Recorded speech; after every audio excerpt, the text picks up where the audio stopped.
Hola, soy Rui Arroyo. Bienvenidos a las charlas adictivas del podcast Parlamento. El objetivo principal es tener conversaciones con expertos, especialmente en campos de la psicología y psiquiatría, pero también en otros campos de la ciencia. Personas que reúnen un tema en común: la adicción. Su experiencia puede ayudar a entender este complejo asunto que, de una u otra forma, cada vez está más presente en la vida de todos. Hoy, en nuestro podcast episodio 5, titulado Psicodélicos, tenemos el honor de contar con Óscar Parés.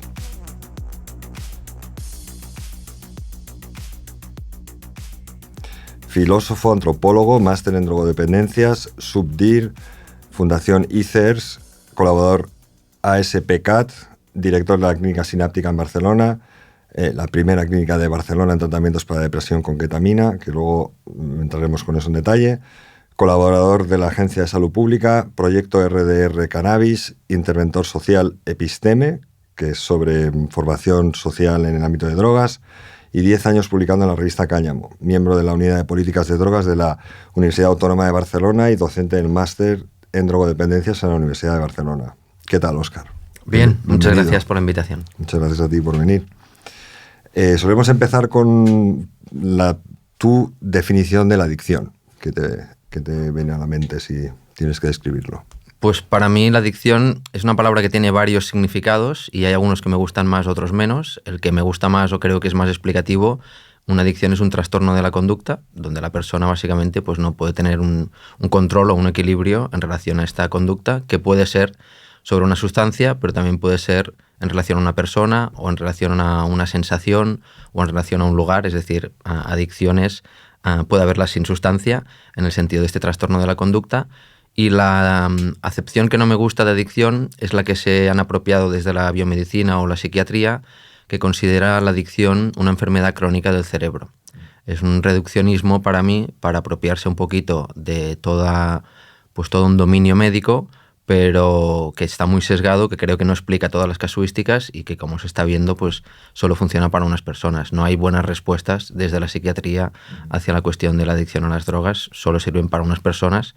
Y en eso estamos también, ¿no?, investigando qué otras respuestas se pueden dar desde una visión más amplia, ¿no? Si no haces un buen diagnóstico de lo que está pasando, difícilmente puedes establecer medidas para solucionarlo, ¿no? Estoy muy de acuerdo con eso. O sea, la etiqueta de enfermedad crónica se ha quedado un poco corta, ¿no?, en este sector, que lleva y ha estado así muchos años. Lo que pasa es que ahora, bueno, y justo con el tema de hoy, que son psicodélicos, que hay mucho de qué hablar, surgen más dudas aún, ¿no? Lo amplía esta materia gris, que es un poco en donde cuanto más experta es la gente en este campo, más se sitúa ahí en ese ámbito.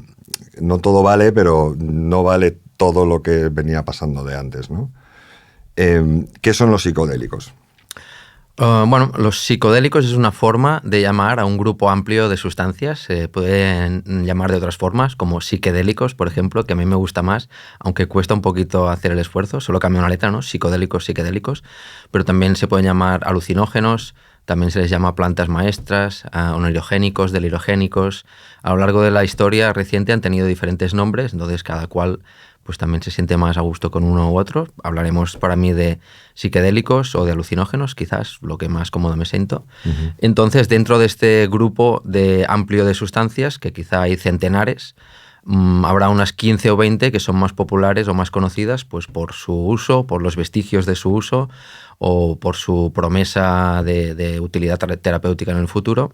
Que, bueno, me he anotado aquí estos 15, pero como te digo, hay centenares porque principalmente muchos son plantas. Las plantas han acompañado a la medicina, a la religión, ¿no?, durante toda la historia de la humanidad al hombre y a la mujer. Y muchas de ellas eran psicodélicas. Pero, digamos, la más conocida quizás, aunque para mucha gente no se considera alucinógena, para mí es el THC. El THC, el principio activo del cannabis, ¿no? Cuando tú le preguntas a alguien, ¿qué es el THC? Alguien te dirá, no, es un depresor, porque cuando fumas te quedas apalancado. Pero resulta que hay gente que fuma y se activa mucho. Entonces, eso no es un depresor. Si tú te activas después de tomar una sustancia, pues eso es un estimulante. Entonces, ¿Qué pasa cuando una sustancia puede ser estimulante y depresor a la vez? Pues que no es ni una ni otra, es alucinógeno. Y de hecho, para personas que no tienen mucha tolerancia, una dosis alta de THC es un alucinógeno. O sea, llegan a tener viajes homologables a lo que sería una experiencia psicodélica, ¿no?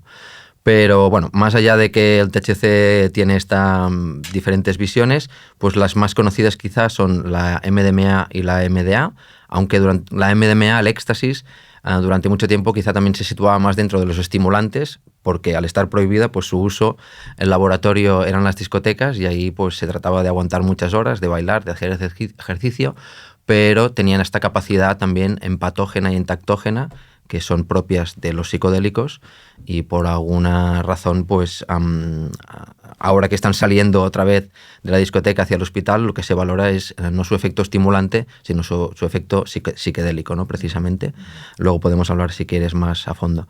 Luego están los cactus mescalínicos, que son diferentes cactus, como el peyote o el San Pedro, que tienen mescalina. La mescalina fue muy conocida porque aquí en la Ruta del Bacalao se hablaba de las mescas, ¿no? Que era como una sustancia propia que no se sabe bien qué llevaba. Lo hemos investigado, pero no lo hemos podido analizar, y no llevaban mescalina, sino que llevaban MDA más cafeína. Pero bueno, la mescalina nos lleva quizás a esta idea de los pueblos originarios, de este uso quizá más en Centroamérica y Sudamérica, donde sigue habiendo una cultura de uso de tanto de San Pedro como de peyote. Podemos hablar luego si quieres. Luego hay una serie de anfetaminas de larga duración que también son psicodélicas, que es el DOC, el DOI y el DOM. Probablemente son las sustancias más potentes que conocemos. Potente en el sentido de que con menos dosis el efecto dura más horas. Son sustancias que pueden durar de 24 a 36 horas el efecto. Y algunas veces se han vendido camufladas bajo la apariencia del LSD, ¿no? En festivales así de trance de larga duración. Entonces esto ha llevado a problemas porque no hay nada más peligroso que la ignorancia. Ignorar lo que estás tomando es un factor de riesgo, y en este sentido pues puede pasar si no hay un control de calidad o no conoce la fuente de dónde sale esa sustancia. Luego seguramente la más famosa es la LSD, o el LSD como se le quiera llamar. Es la LSD porque es la dietilamida del ácido lisérgico, ¿no? Es una molécula femenina. Y creo que bueno, es archiconocida, si quieres hablamos luego de ella, pero bueno, los hippies es quienes hicieron bandera de ello, ¿no? Descubrida por Albert Hofmann en los años 40. La que quizá está atesorando más interés a día de hoy es la psilocibina. La psilocibina es el principio activo de los hongos psilocibios. Hay diferentes hongos psicoactivos de 3 clases, principalmente los que llevan psilocibina, como decía, los que llevan musquimol, que es la manita muscaria, y los que llevan ergotamina, que podemos hablar si quieres, es los que encontramos en los rituales de Eleusis hace más de 1500 años en Grecia. Explica lo de Eleusis. Quizás es interesante empezar por porque aunque esto de las plantas psicoactivas parezca algo lejano, cuando se ha estudiado se ha visto que en la cultura griega, la cultura helénica, que es la base de nuestro pensamiento occidental, durante 1500 años, cada año se realizaban los misterios de Eleusis o eleusinos, a un templo que estaba a 80 kilómetros de Atenas, donde todavía hay vestigios, fotos de ese templo, y cualquier griego, fuera de la condición de la clase social que fuera, en ese sentido no había elitismos, podía pasar una vez en la vida por estos misterios, y estos misterios en un templo era como una gran representación, una puesta en escena, a caballo entre una ópera y una misa y un espectáculo de teatro, ¿no? Donde había música, donde había olores y donde se ingería una bebida que se llamaba quiqueón, que gracias a un libro de Albert Hofmann y Gordon Wasson, que seguramente hablaremos a lo largo del día de hoy, el mayor historiador de la historia de los hongos, Gordon Wasson, un banquero, y Albert Hofmann, el descubridor de la LSD, junto con Karl Ruck, un helenista, un historiador de la cultura griega, publicaron el libro Los misterios de Eleusis, una solución al enigma, donde contaban que probablemente este quiqueón, esta bebida, contenía cornezuelo del centeno, que es un hongo. El cornezuelo es un hongo que parasita el centeno. El centeno es un cereal que era muy utilizado, y cuando este hongo parasita se produce la ergotamina. La ergotamina es esta molécula que Albert Hofmann estaba estudiando en los años 40 en Suiza, en Basilea, a partir de la cual por accidente descubre la LSD. La historia de la ergotamina es muy interesante porque de hecho quería recomendaros un documental que se llama Negro Púrpura, que es la historia del cultivo del cornezuelo de centeno en Galicia, que se tuvo lugar hasta el siglo XX, o sea, hasta el siglo pasado se cultivaba. Y este documental explica cómo la industria farmacéutica, la CIA y los hippies estaban interesados y bueno, había una gran demanda y había un cultivo durante décadas de este cornezuelo. Entonces, en Grecia se hicieron estos rituales durante 1500 años hasta que la cultura romana y luego la cristiana pues aniquilan estos símbolos del pasado, pero en estas representaciones se contaba el mito de Deméter y Perséfone, que básicamente es el mito de la muerte y el renacimiento. Es el ciclo de la vida, es bueno, el eterno retorno, ¿no? Es un mito, ayuda al humano a explicarse en qué consiste la existencia, ¿no? Es como una toponimia de la existencia, y ahí se reproducía este mito, era una puesta en escena que básicamente explica esto. La llegada de la primavera, la sucesión de las estaciones, cómo en invierno la naturaleza muere y cómo todo vuelve a renacer. Pero este mito de la muerte y el renacimiento pues, se puede aplicar a muchas cosas, ¿no? En realidad, cada día de nuestros días es una muerte y un renacimiento. Cada proyecto que tenemos, cada relación que tenemos, cada podcast que hacemos, pues tiene una muerte y un renacimiento después. En todo caso, esta experiencia estática, esta experiencia de iniciación a los misterios de Eleusis, tenía varias características. Una de ellas era que no se podía hablar de lo que había sucedido ahí dentro. Esto, si te fijas, es algo muy común de los cultos, de la gente que comparte un secreto fundacional, pues bueno, no quiere que se hable de esto. Como el Club de la Lucha. Exacto. Aún así, grandes pensadores griegos como Platón, Aristóteles, Sófocles, todos escribieron de alguna forma más o menos velada sobre esto. Todos estos fueron iniciados en estos misterios y les marcaron su forma de entender la vida y de hacer filosofía, que tiene hilos conductores hasta el día de hoy. Entonces, el ergot, que es el precursor de la LSD, es uno de los 3 tipos de hongos psicoactivos que tenemos. A continuación hay algunas anfetaminas de larga duración, como la AMT, que se llama la superanfetamina, la dimetiltriptamina, y aquí estamos en el campo de las triptaminas, ¿no? Que luego, si quieres, hablamos las 2 grandes familias de sustancias que hay. Alucinógenas, que son las fenetilamidas y las triptaminas, son como moléculas que con pequeñas variaciones pues van componiendo todos estos compuestos que te hablo aquí. Pero la DMT es famosa por ser el principio activo de la ayahuasca. La ayahuasca quizá hablaremos luego con más en detalle, pero la ayahuasca en realidad es una decocción de 2 plantas, de la DMT y de un imao, pero la DMT consumida no por vía oral, sino por vía esnifada, inhalada o inyectada, pues es activa. Bueno, podemos hablar luego de la farmacología de la ayahuasca si quieres. Luego está la ibogaína, que es un componente muy interesante, es principio activo de un arbusto que se llama iboga. La iboga es originaria de la región central de África y ha tenido un uso religioso en la tradición buiti en África muy interesante durante más de 500 años, y ahora se ha descubierto que sirve para combatir el craving, el deseo de consumo. Sobre todo se ha testeado en opiáceos, pero también en cocaína. Se están haciendo investigaciones, incluso con tabaco. Y bueno, en el Hospital de Reus, aquí en Cataluña, estamos haciendo desde ICERS una investigación que también podemos comentar.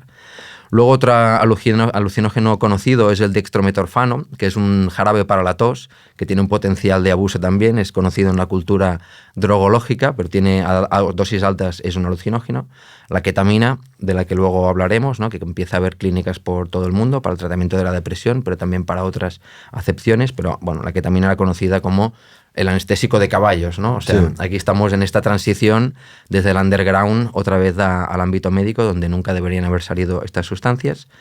Luego está la salvinorina, que es el principio activo de la salvia. La salvia también es una de estas plantas maestras, sobre todo originaria de la región mazateca, en México, y es uno de los alucinógenos más potentes también, en ese sentido de que a poca dosis produce unos efectos más importantes. Luego está el PCP, que es el polvo de ángel, también lo hemos visto James Brown, ¿no? En algunas películas, ¿no? De Estados Unidos y tal, sobre todo. Aquí no llegó tanto, pero es alucinógeno sin duda. El óxido nitroso, que es el gas de la risa, también se conoce en subculturas underground, pero se está descubriendo que incluso se han hecho estudios para depresión con óxido nitroso, que me parece muy conveniente, ¿no? Que el gas de la risa quite la depresión. No, parece... ¿No? O sea, está hecho un guión de... La cultura popular tenía algo de sabiduría, ¿no? Sí. Pero bueno, está en un momento preliminar. Y luego está la escopolamina, ¿no? Que es conocida como una droga de la violación, aunque bueno, viene de la burundanga, también de la región de América. Aquí crece en todos lados, unas flores muy bonitas. En Galicia hay mucho, precisamente. Pero bueno, es una sustancia con pocos usos a día de hoy de interés, aunque tiene un uso tradicional. Y nada más, el ácido iboténico, como he dicho, que era de la Amanita muscaria, que ya lo había comentado. Estos son los principales. Ya. Luego hay centenares. Como hablábamos antes, luego hay todos los RCs, los Research Chemicals, productos de síntesis que se están generando ahora, que son muy novedosos. Por ejemplo, análogos del LSD. Hay el 1-PLSD, el 1-LSD, 1-SLSD. Hay el 4-ACO-DMT. O sea, hay un montón de nuevas moléculas también con propiedades psicodélicas, y algunas de ellas están dentro de esta carrera de la industria farmacéutica para desarrollar nuestros nuevos componentes, y otros se mueven en el ámbito de la prohibición, pues porque la prohibición, una de las leyes que impone es que a medida que se prohíben nuevas drogas, se generan nuevas drogas, ¿no? Para escapar a esta prohibición. Claro. Y muchas de ellas con más riesgos que las anteriores. Por lo tanto, quizás más interesante preservar un acceso seguro a las sustancias que no favorecer el surgimiento de nuevas sustancias con más riesgos. Bueno, gracias por ese repaso. Hay cosas que a mí me parecen interesantes, como la Amanita muscaria, para que la gente, bueno, pues si quiere profundizar. La Amanita muscaria es una seta grande roja con puntos blancos, que parece que deriva luego la historia básicamente de Papá Noel, ¿no? Porque viene de Siberia, ¿no?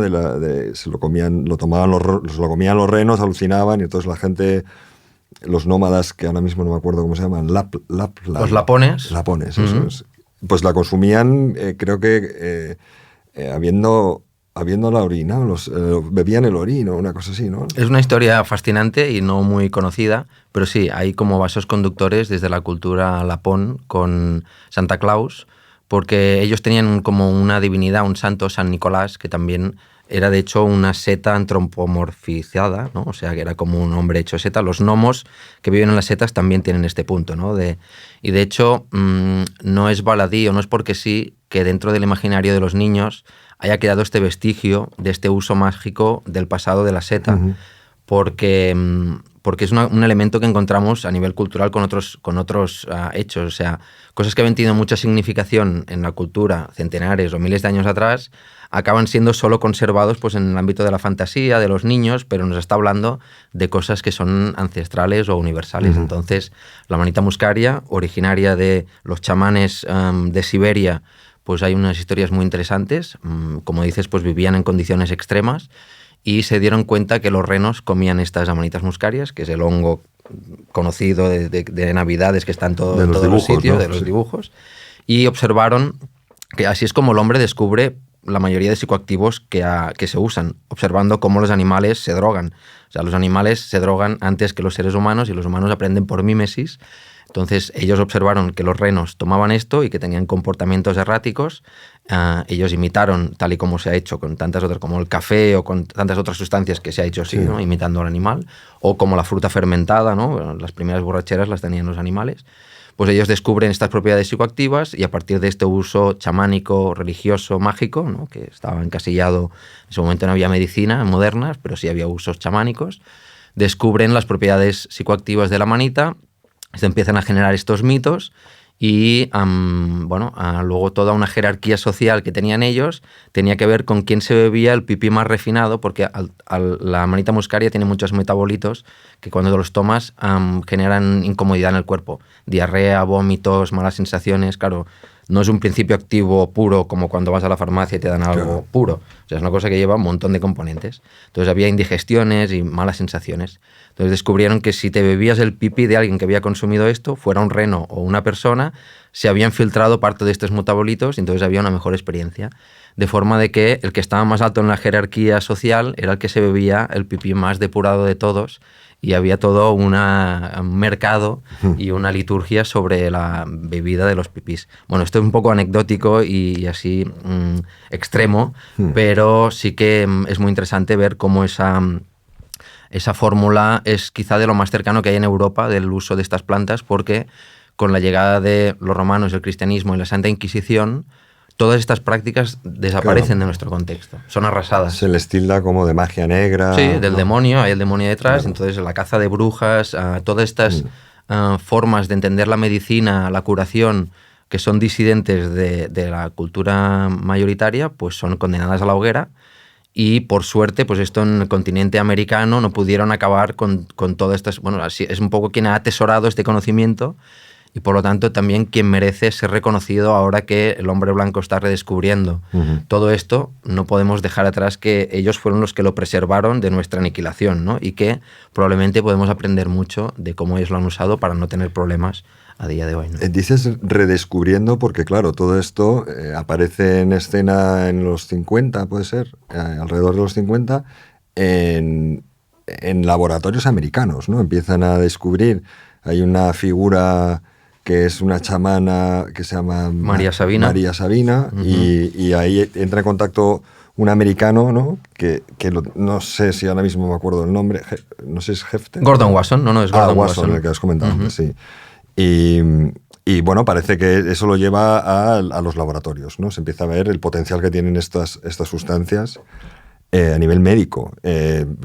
Por supuesto llega un político y la cosa lo prohíben todo menos el tabaco y el alcohol, y llevamos 50, 60, casi 70 años sufriendo las consecuencias de estas políticas no basadas en expertos y desde luego pues basadas en unos criterios no científicos más que otra cosa, ¿no? Entonces se redescubren estas... esto lo teníamos un poco más para el final, pero bueno, da igual, podemos hablarlo ahora. O sea, el tema es que ahora de repente hay un boom, está siendo casi mainstream, hay series en Netflix con Nicole Kidman, hay todo tipo de libros, Michael Pollan, bueno, ahora luego lo hablamos también eso, que hablan o están poniendo encima de la mesa del mainstream la posibilidad de utilizar ciertos psicodélicos para tratarte o incluso mejorar tu calidad de vida, incluso si no tienes ningún problema, ¿no? Como la microdosis, que es otro tema que también me gustaría hablar, porque no parece que haya todavía muchos estudios científicos que demuestren que funciona, pero el comentario de boca a oído hace que esto se ha expandido y lo está haciendo muchísima gente en el mundo. Hay un libro aquí que está muy bien, que luego recomendaremos, sobre una persona que lleva prácticamente toda su vida con unos cuadros de ansiedad bestiales, deprimida y demás, y después de un mes haciendo microdosis, pues bueno, ya lo cuenta en el libro, día a día su mejora, ¿no? Entonces, algo parece que sí, que aunque no haya estudios detrás respaldándolo, hay muchísima gente contando que sí que les está mejorando su calidad de vida. O sea, hay unos... Bueno, a mí el tema de antropología, que en el que tú eres experto, a mí me parece fascinante. O sea, lo has comentado lo de Grecia, pero hay una pintura rupestre en Cuenca que tiene más de 6.000 años, en la que sale psilocibe claramente, ¿no? Y de hecho lo nombran psilocibe hispánica. O sea, hay cientos de sitios en Sudamérica con unos tótems de piedra que son antiquísimos. Hace poco vi en los faraones, hay ciertas representaciones en Egipto en el que aparece una flor que se pensó en su día que era flor de lis, pero resulta que es una flor que es altamente psicoactiva y que está representada en muchísimos murales. O sea, está claro que los psicodélicos han sido parte. De hecho, hay una teoría que claramente no se ha demostrado porque es hace 200.000 años, ¿no? Cuando dicen que al final del Paleolítico hay un salto en la evolución, en el desarrollo neuronal, en muy corto espacio de tiempo, hay mucho desarrollo, y hay gente que dice que hay una teoría que es, como iban probando plantas con las que se iban encontrando a la hora de ir explorando territorios nuevos, y el psilocibe hay 300 versiones por el mundo y 180, 160 son psicoactivas, pues que era lógico pensar que algún señor hace 200.000 años pues se comió uno, ¿no? Y eso, al tener alucinaciones y digamos poner el cerebro en un estado no habitual, hace que se desarrolle de alguna forma. O sea, que hay una teoría de, no sé cómo lo llaman... El mono consciente, creo que es una teoría de Terence McKenna. Ese es otro que tengo apuntado, Dennis McKenna, que es el que menos he leído, pero como una figura importante en los últimos años que saca este tema a la luz, ¿no? Porque la medicina ha estado casi... Bueno, de hecho, hasta ahora todavía hay mucha gente, ¿no?, que son más partícipes. La medicina occidental, perdona, y lo que es medicina, es que no sé cómo llamarlo, indígena o más nativa, completamente enfrentadas, ¿no? Y ahora parece que hay mucha gente de la medicina que sí que está abriendo esa puerta, porque de hecho los estudios americanos y los descubrimientos del LSD ocurren en farmacéuticas en Suiza. O sea, es gente de la ciencia, médicos e investigadores que están sacando estos temas y están uniendo estas dos formas de ver pues la salud, ¿no? O sea, mecanismos o productos que te hacen mejorar tu calidad de vida, ¿no? Que es un poco luego donde vamos a acabar explicando un poco lo que hacéis en la clínica sináptica. Y bueno, también sin ser psicoactivos, hay un señor que es Paul Stamates, que a mí me parece interesantísimo, que habla de muchísimas propiedades que tienen las setas y los hongos, pero cosas increíbles. O sea, que su madre con 80 y pico desarrolló un cáncer muy jodido de pecho y el tío la ha curado. Utilizando exclusivamente setas, porque claro, es el mejor micólogo del mundo y sabe lo que hace, pero vamos, que desde luego tiene un potencial increíble. Hay un par de nombres que son interesantes para la gente, por si les interesa este tema y seguir investigando, es Shulgin, ¿no? El doctor Shulgin en la Universidad de Berkeley, en los años 50, que escribe estos dos grandes libros que son Tikal y Fikal, que son triptaminas y fenetilaminas. Antes con el tsunami de nombres a mí me gustaría que solo explicaros un poquito la diferencia entre ambas, triptaminas y fenetilaminas, ¿no? Que son... Porque otra cosa que quería que habláramos era la diferencia entre lo sintético y lo orgánico, ¿no? Porque hay esas dos categorizaciones, ¿no? Sí. La historia de Shulgin es apasionante, Sasha Shulgin y Anne Shulgin, porque en realidad el mérito o sea, él se lleva más el mérito, ya sabemos, en la cultura occidental, los hombres siempre lo tenemos como más fácil. Hasta ahora. Sí. Y bien es porque en realidad no se explica la historia de Shulgin sin la historia de Anne Shulgin, claro, que murió hace un poco menos de un año. Sasha murió más tiempo. Él había trabajado para la DEA incluso cuando era profesor de universidad. Él renunció a trabajar para el gobierno y se montó un laboratorio en California y durante años estuvo experimentando con era químico, un experto en química, diferentes moléculas para desarrollar otros compuestos. Entonces, las que más interesantes encontró las publicó en estos dos libros, en el Tikal y el Pikal, que son acrónimos de fenetilaminas que he probado y amo y triptaminas que he probado y amo. Él ofrece que estas 300 sustancias y la forma de sintetizarlas en casa. O sea, es como un manual para que la gente que sepa de química, porque es muy complejo, pues entienda de química orgánica y vea cómo estas sustancias tienen interés.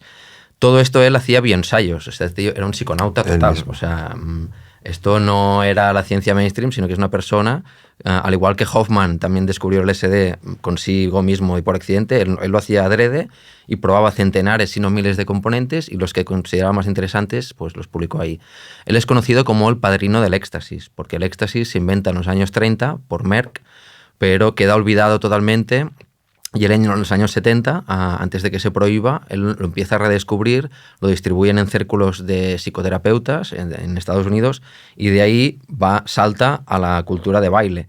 Pero digamos, él es el impulsor del redescubrimiento de la MDMA y él se entristece mucho cuando en el año 80 y pico se prohíbe la MDMA. Entonces, por eso deja su trabajo oficial y se convierte en un químico underground y que bueno, es un referente de química y desarrolló también cartografías de la experiencia psicodélica. Es decir, es una persona que teorizó muchísimo sobre qué pasa cuando alguien toma esto y desarrolló escalas para poder valorar en qué punto cada sustancia se sitúa en función de la dosis. O sea, hizo un trabajo de antropología de la experiencia psicodélica espectacular, ¿no? Y sigue siendo vigente a día de hoy.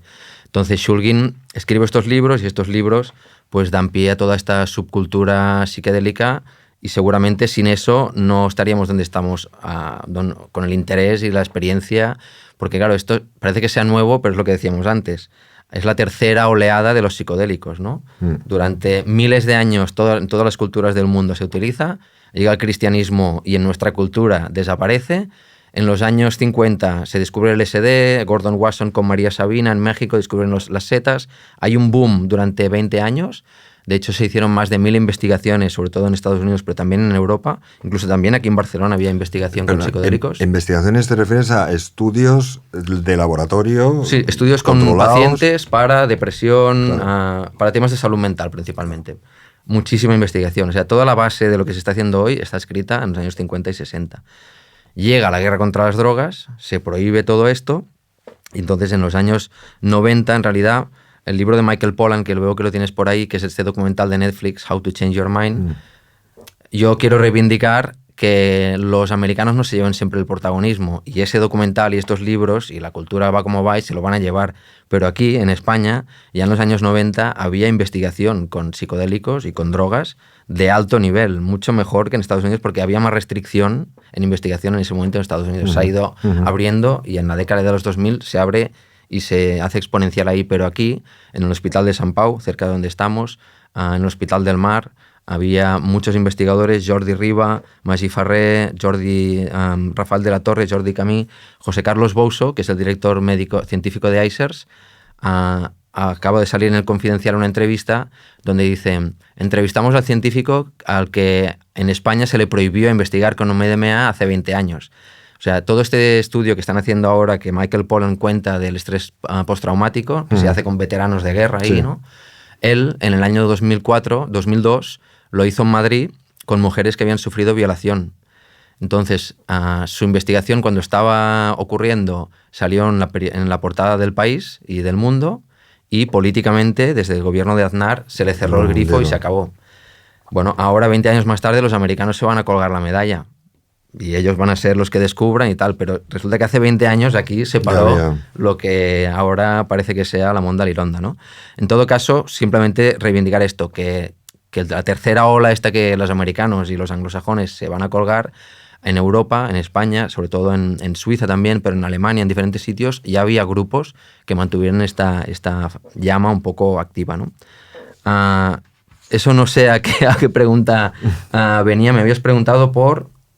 Bueno, y después también estaba la cuestión... Las investigaciones, ensayos clínicos, era por donde íbamos. O sea, que cuando dices investigación, para que quede claro, es que son investigaciones en laboratorios muy controladas, supervisadas, informadas y que se comparten con todo el... es que, claro, yo es algo que yo tampoco sabía antes, pero en el mundo científico se autorrespalda a sí mismo, publicas un trabajo y la gente por el mundo entero lo analiza, lo cuestiona, lo mejora, y esa es la forma en la que se va avanzando científicamente, que no es que tú descubras algo, es que todos los que están a tu alrededor que saben de eso te lo acreditan, ¿no? De alguna forma, públicamente, ¿no? O sea, hay diferentes tipos de estudio. La evidencia científica, cuando se representa, es una pirámide, y hay diferentes tipos de estudio que tienen más o menos evidencia, ¿no? En lo que están abajo tienen menos evidencia y arriba las más evidencias. Los estudios clínicos, que es cuando se le da a un sujeto un fármaco sin que ni el investigador ni la persona sepa que está tomando, son los más caros, los más difíciles de hacer, también porque la industria farmacéutica pues tiene sus complejidades y las regulaciones. Entonces tú no puedes desarrollar un fármaco si no tienes 100 millones de dólares. O sea, es muy difícil hacer investigación científica del más alto rango. Pero hay otros niveles de investigación que son también evidencia, también nos sirven, nos explican, y que en realidad se están dejando un poco fuera de la ecuación, porque todas estas sustancias, todos los psicodélicos, es lo que decíamos, se han utilizado durante miles de años, se han venido utilizando a nivel social, de forma underground, no solo para temas recreativos, sino también para temas de crecimiento personal, para temas religiosos, para temas terapéuticos también, ¿no? Incluso. Y todo esto nos ha dado evidencias, es decir... Hay una imagen social mayoritaria de que a lo mejor esto es peligroso y es dañino, pero hay mucha gente que ha tenido otras relaciones y ha sacado otros significados de estas experiencias. Entonces, esto también es evidencia y, por ejemplo, desde ICERS nosotros hacemos mucha investigación, lo que se llama estudios observacionales. ¿Eso qué es un estudio observacional? Es un estudio en el que el investigador no da la sustancia, pero sí, o sea, ese grupo ya está tomando la sustancia por sí solo y el investigador viene de una institución de fuera a hacer un estudio. Por ejemplo, hemos hecho mucho esto con clubes de cannabis. Claro, en un club de cannabis las personas están tomando una sustancia psicoactiva, nosotros somos los investigadores claro, no puedes ser juez y parte, tienes que ser una de las dos cosas, ¿no? Entonces nosotros podemos ir con cuestionarios validados, con pruebas de lo que sea, de cognición o lo que sea, y hacer estos estudios. Hemos hecho mucho con ayahuasca también. ¿Por qué? Porque hay muchos grupos que toman ayahuasca de forma autónoma, ellos se organizan, ellos lo hacen, entonces nosotros vamos ahí y hacemos seguimientos, investigaciones, evaluaciones, pre, post, tal. Entonces, en realidad, no hay que desechar todo este conocimiento simplemente por el hecho de que no sea un estudio clínico, fase 1, fase 2, fase 3. O sea, en realidad, sabemos que estas sustancias las conocemos muchísimo. La mayoría, las que te he nombrado al principio. Luego hay todas estas nuevas que no tanto. Pero el hecho de que en las culturas indígenas se hayan utilizado durante tantos años también nos da muchas pistas sobre cómo utilizarlo con seguridad. Y ahí lo más importante es el contexto. O sea, hacerlo en un contexto seguro y conocer lo que se está tomando, ¿no? Y luego está la parte de que la persona esté preparada para la experiencia. Pero lo fundamental, digamos, lo externo es que el contexto sea seguro, es decir, acompañado de personas con más preparación que la persona que va a tomar, que no puedan pasar cosas raras, que no haya accidentes, que sea un sitio con poco mobiliario, etc, etc. Y luego la calidad y la dosis de la sustancia. Porque en último término, todo esto de las drogas para mí se reduce a una frase muy corta, lo cual es que es mucho más compleja, que es conoce tu dosis. O sea, si yo tengo que hablar con alguien y le puedo decir solo lo mínimo, pero que le dé para pensar, es conoce tu dosis. Que conocer tu dosis puede significar no tomar también, ¿no? Claro. Dosis es un día tomo, un día no tomo, un día tomo mucho. Pero conoce tu dosis es mucho más complejo de lo que parece, porque tienes que conocerte tú, tienes que saber qué día lo tomas, dónde lo tomas, con quién lo tomas, qué potencia tiene. Bueno, hay con qué función, ¿no? Es toda una frase que da mucho de sí, porque no es tan fácil, debido principalmente a la prohibición, a la ignorancia, al desconocimiento, conocer tu dosis. Pero si conoces tu dosis y la tomas de forma adecuada, reduces mucho los riesgos y deseablemente aumentan los beneficios. Ahí es donde vamos a ir ahora. O sea, el riesgos, porque claro, hay literatura, hay muchísimos sitios donde mirar, desde hace civilizaciones de hace 6.000 años, el fósil que encontraron en los Andes, ¿no? Con 5 tipos de diferentes de psicoactivos, de plantas psicoactivas que no eran de esa región, que las tenían en el bolsillo. Bueno, o sea, está claro que hay. Y antes de que pasemos, las brujas, ¿no? El ergot, que a mí me pareció muy interesante, porque las brujas, ¿de dónde vienen? El concepto brujas, montar una escoba. Y parece ser que viene a ser de que de los panes de centeno que estuvieran contaminados o se habían desarrollado ese ergot, al consumirlo, pues claro, alucinaban, veían que creían que estaban volando y demás, ¿no? De hecho, en Europa hay 2 plantas que crecen en cualquier descampado y solar, incluso urbano, que son la datura y la escopolamina.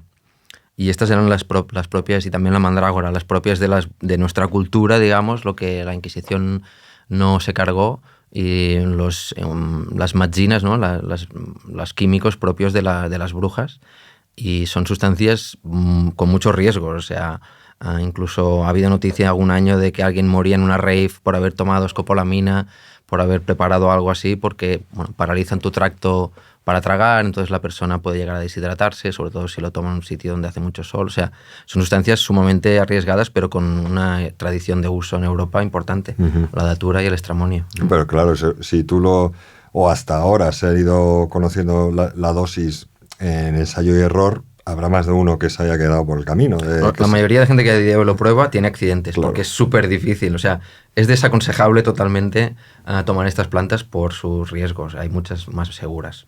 Porque en cuanto a riesgos, está claro que cada uno llega a un momento en la edad adulta que toma sus propias decisiones y la vida es muy compleja como para ir diciéndole a nadie lo que se debería estar haciendo o no. Pero la idea de estas charlas es informar a la gente qué son, ¿no? En este caso psicodélicos, pues vemos que hay 1.100 de productos y hay algunos que son mucho más potentes que otros.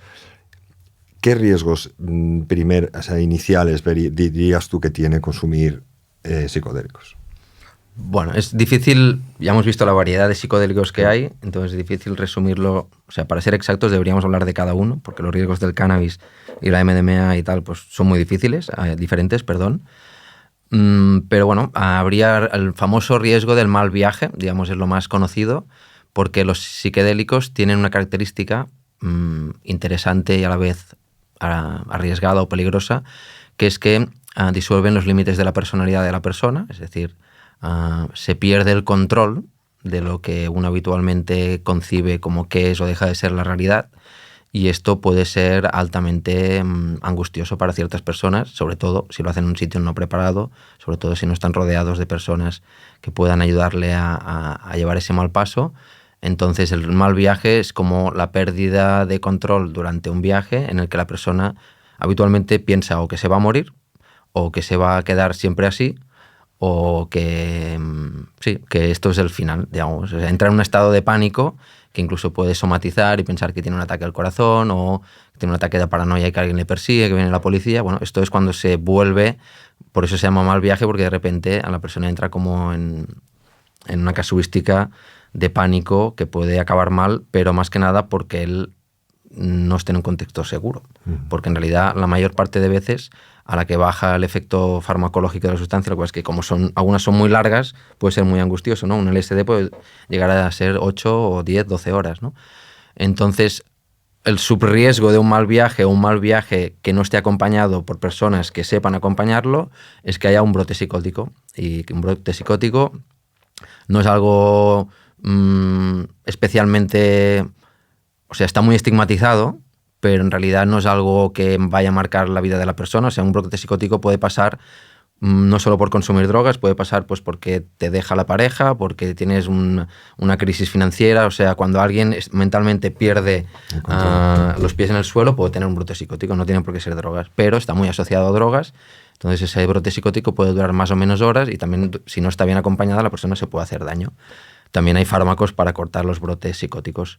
Pero esto es quizás sobredimensionar, o sea, puede pasar, pero en un contexto seguro se reduce mucho, seguro, sobre todo que haya gente preparada, se reduce la posibilidad de este mal viaje. Y por supuesto, si alguien tuviera una predisposición a tener una psicosis o una esquizofrenia, pues cualquier experiencia traumática podría acelerar la aparición de esa enfermedad latente. Pero eso no quiere decir que a todo el mundo le puede pasar, sino solo que esas personas que tienen una predisposición, que en realidad la prevalencia de psicosis pues es 1% en las sociedades urbanas y un 0,5% en medios rurales, ¿no? O sea que esto nos indica que la psicosis no depende tanto de las drogas que se consuman, porque, por ejemplo, el consumo de cannabis ha ido aumentando los años, pero el nivel de psicosis está estable a lo largo del tiempo. Entonces vemos que quizás se sobredimensionan algunas cosas, porque en realidad no es que hay más consumo de psicodélicos y hay más prevalencias de psicosis, ¿no? Responde a otros factores. Pero bueno, ahí estarían los riesgos, y luego pues hay riesgos de esto de hacerse daño, de tener un accidente, pues porque la persona no tiene las capacidades para ser responsable, ¿no? Para moverse, etc. Yo imagino que cuanto más mayor, pues mejor, porque ya te conoces más que alguien demasiado... Bueno, lo mejor es, sobre todo esto, la seguridad y la buena compañía. Eso es lo fundamental. Bueno, de la buena compañía se aplica a la vida en general, ¿no? Es como... Pero hablando de los riesgos, aquí tengo un cuadro que luego lo compartiremos, que es muy interesante, que es sobre David Nutt, que tengo algún libro de él, que es un personaje curioso, ¿no? Porque viene a ser no sé si llega a ser el ministro de Salud, o sea, en el departamento de... Pues lo que viene a ser aquí la Agencia Nacional de Drogas, ahí viene a ser el número 1, el funcionario número 1 de Reino Unido, ¿no? Y le acaban echando, porque se manifiesta o opina sobre...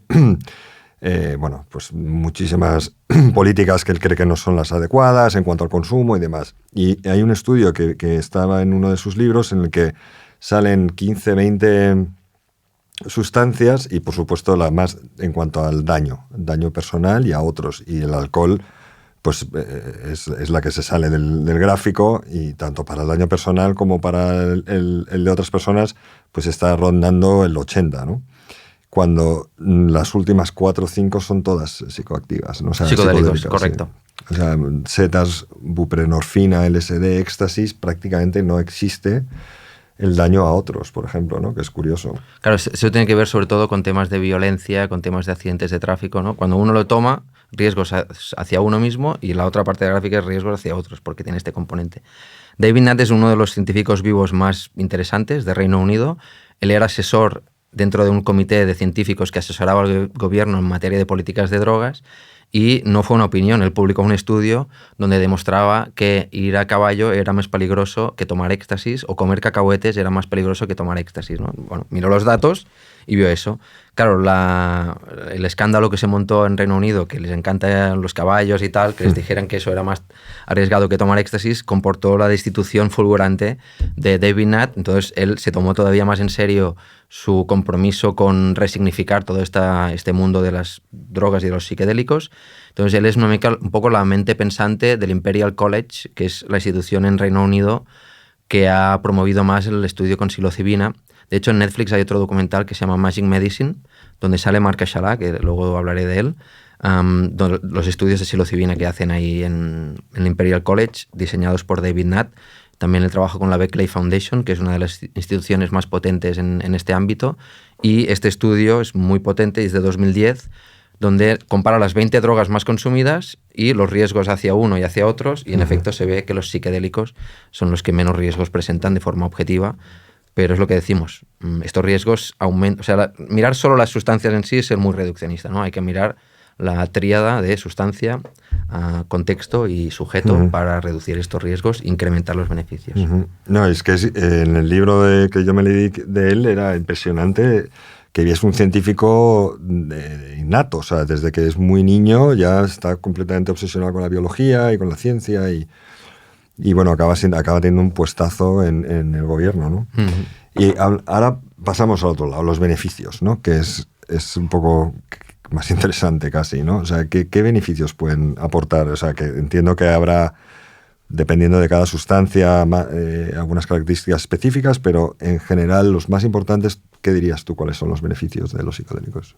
Mira, voy a tirar un paso atrás porque creo que es interesante pensar qué son las drogas. Y como las drogas psicodélicas son un tipo de drogas, también sirve, pero es difícil, ¿no? Una definición muy explicativa, ¿no? La OMS tiene cualquier sustancia que cuando entra en tu organismo produce unos efectos fisiológicos. Hay definiciones, pues, convencionales, genéricas, pero no explican mucho. Desde la antropología se habla de que las drogas son sustancias adaptógenas inespecíficas. ¿Qué significa adaptógenas? Pues que cuando el sujeto lo toma, o el grupo lo toma, le abren una ventana de oportunidad para adaptarse al medio, que en realidad como seres sociales esto es lo más importante. ¿Qué capaz eres de adaptarte al medio? Porque si no te adaptas al medio, ¿qué pasa? Te aíslas. Y cuando te aíslas, surgen los problemas de salud mental. Los problemas de salud mental son principalmente problemas de aislamiento social. O sea, el loco es el que no puede estar en sociedad, porque no tiene herramientas, no es compatible. Entonces, la persona que tiene problemas de salud mental, depresión, adicciones, sea lo que sea, se va quedando solo.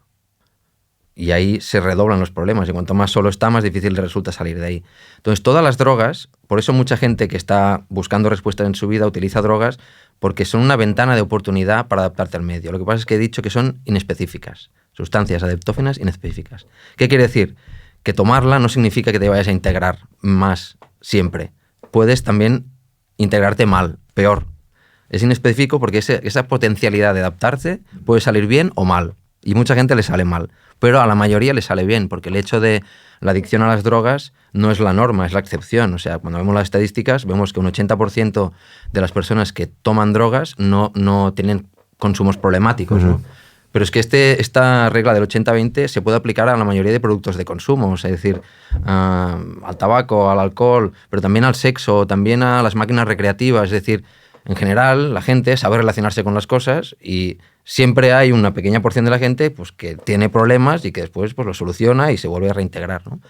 Pero de la salud mental es muy importante porque en realidad la gente cuando toma drogas lo que está buscando es adaptarse, es estar mejor de alguna forma, aunque sea a veces un ejercicio de escapismo porque no estás mejor, pero hay esa potencialidad.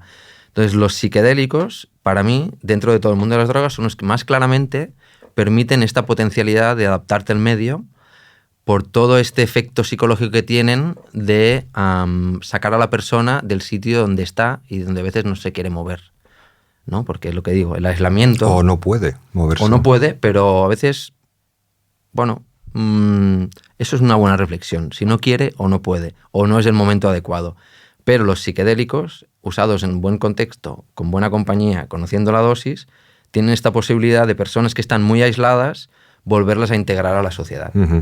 Entonces, esto es muy general, luego podemos bajar, ¿no? Pues pueden servir en temas de adicción, en temas de depresión, en temas de bipolaridad, o sea, salud mental es amplísima, estrés postraumático, duelo, o sea, lo que se está viendo y se está estudiando a día de hoy son todas estas aplicaciones.